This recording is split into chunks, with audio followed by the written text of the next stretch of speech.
Thank you, Okay, sir. so I think I don't know. All the cases are very high standard this time. So it's going to be tough one to decide.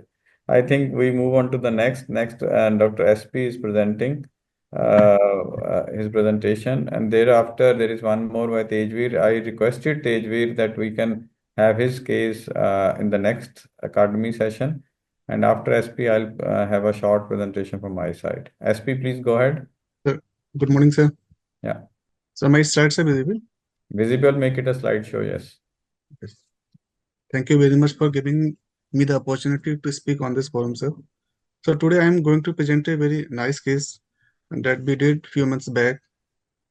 Basically, this lady was 78 years old female who was known case of diabetic hypertension, and she was having hypothyroidism, and she had the significant family history. His family members, his brother and sister, they had the coronary artery disease. She had severe chest pain and profuse sweating and dizziness for last 3 to 4 hours. She had cardiac arrest at home and she was revived with the CPR done by the attendants. When she presented in the emergency, she had BP of 80 millimeter of mercury and heart rate of 45. ECG was suggestive of acute anti-LMI with bradycardia. TOPI was positive. Her echo showed the akinetic apex and anti-wall with moderate MR. Ejection fraction was in between 20 to 25%. So immediately when we received the patient, the inotropic support was started, and we planned for angio and for the revascularization. Her angiography was done, which revealed the left main distally was 100% occluded. RC was proximal, having mild plugging, and PLV was showing the osteoproximal 60 to 70% stenosis. So this is the angiogram of left main that shows distal left main was 100% occluded, and the RCA proximally was mildly diseased, but PLV was having osteoproximal 60 to 70% diseased. As the left main intervention, they always should be done under the imaging guidance. Now, it's the class 1 recommendation. Whenever you're going to plan the left main intervention, the imaging should be done for the good outcome. But the imaging IVAS and OCT, they were not available at our center. Initially, we were planning to transfer the patient to heart center where all the modalities were available. But the patient was very sick, and transfer to heart center carries very high risk. So maybe the patient may have collapsed if we would have transferred the patient to other center, because all the heart center they are having the 4 to 5 hours of run to reach their center.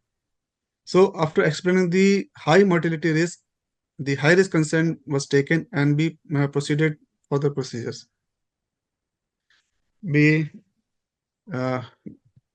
implanted we took the support of the temporary pacemaker because patient was having the bradycardia. We want to put the IVP, but at the time the IVP was also not working, so we were in trouble. But anyhow, we planned to do this case. So we started to uh, pass the wire. Initially, the wire was passed into the diagonal. So we took this another wire, and luckily the wire went into the LED, and possibly it was seen into the true lumen. We sequentially dilated the LED with the 1.5, 2, and 2.5 millimeter balloon.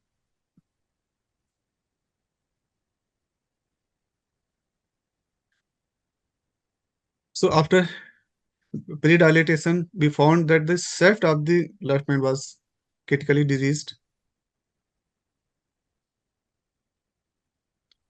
and the L6 was flowing good, and there was no critical stenosis at the ostium of the LCX. So we planned to put a provisional stenting from the left main to LED, because the ostium of the LED was also not very good. So we planned to put a provisional stent from the left main to the LED. And the Alpine 3.5 into 32 millimeter stent was deployed.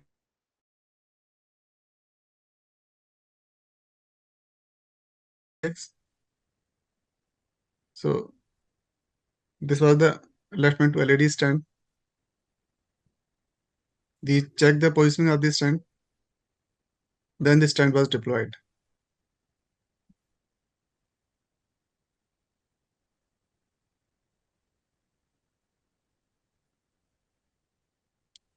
We further checked the patency of the ostium of the LCX. The LCX was quite good flowing branch, and there was significant good inflation of the stent was there from Latman to LAD. We post dilated the stent with 4 into 8 millimeter of NC balloon.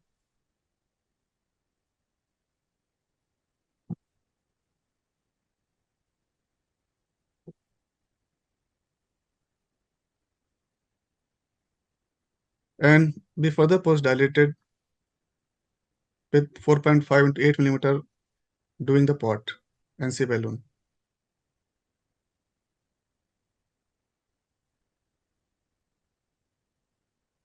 So this is the final result. It shows the good flow into the Latman and LAD, and also good flow into the LCX. And reasonably be good result angiographically.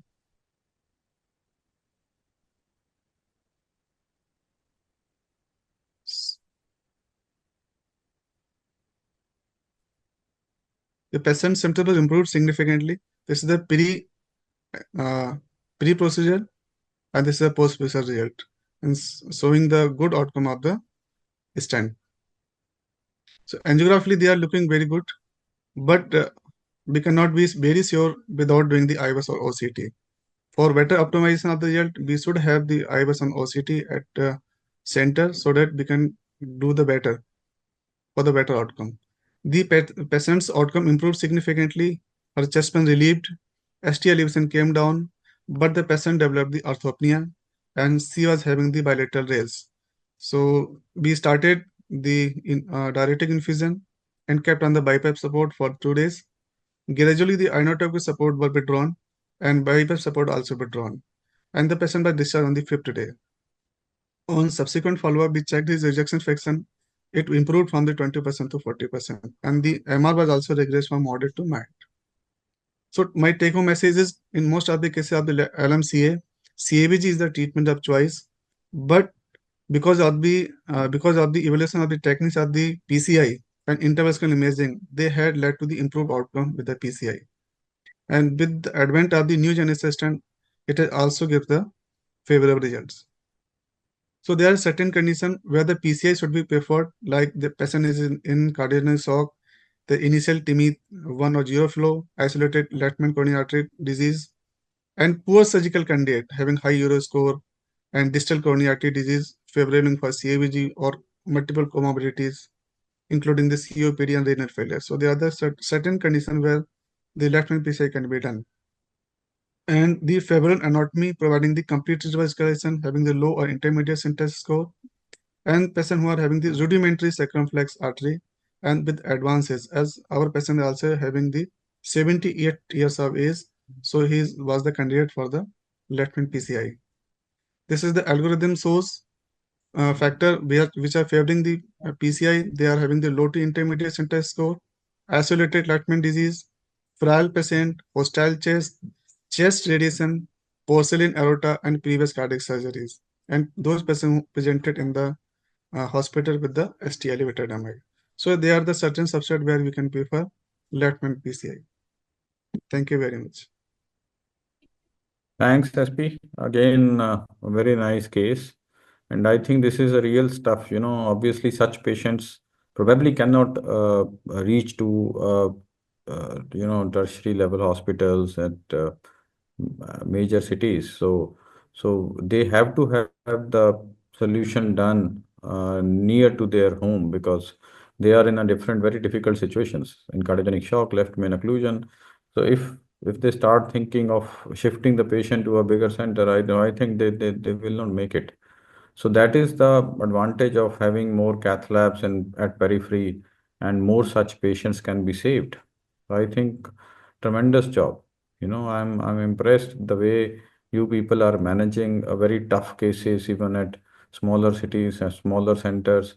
So obviously, at a bigger center, there is so much of infrastructure, the surgical backups, the teams available around the clock. But I can understand a single cardiologist managing the whole show at a smaller center.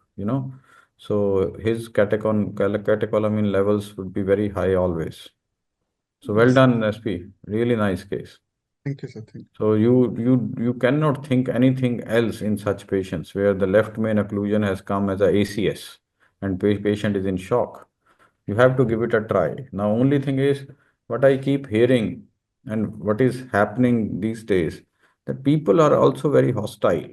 They do Yes, not take, if untoward episode happens, if this patient doesn't make it, then obviously you tried your best, but patient was in bad shape.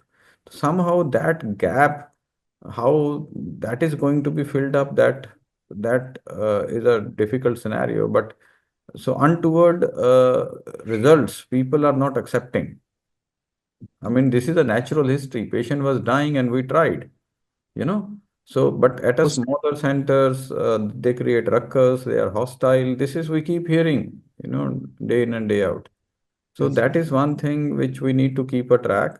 What we can do best, do the documentation very properly. The patient's parameters, the prognosis explained. We have a specific form, here, the prognostication form. So it's a separate signature than the consent. So, no, so that we have explained the prognosis, this is the patient, and there is chances that patient may not make it, but we have taken the full consent, pros and cons explained to the family, and the prognosis explained to the family, and then take a sign of the family there. That is to safeguard ourselves. So I yes, would yes, request that we all should do it. yes. Nice case, SP. Nice case. Thank you, sir. Okay.